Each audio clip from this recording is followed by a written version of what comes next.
Beogradska kriminalistička policija uhapsila je 8 osoba zbog sumnje da su u dužem vremenskom periodu na Čukarici i Rakovici prodavali heroin sakriven u kinder jaje. Osumnjičeni su heroin odnosili u konspirativne stanove gde su koristeći paracetamol povećavali ukupnu masu i prepakivali u paketiće od 0,5 grama. Tako spremljenu drogu pakovali su u kinder jaja i ostavljali na dogovorenim mestima u Košutnjaku. Tamo su je preuzimali drugi članovi grupe koji su bili zaduženi za uličnu prodaju na teritoriji Rakovice i Čukarice.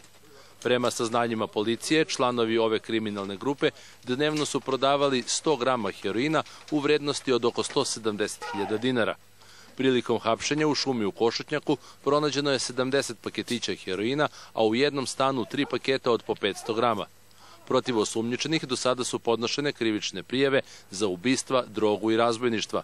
Osuđivani su na višegodišnje zatvorske kazne. Mladen Mijatović, televizija Pink.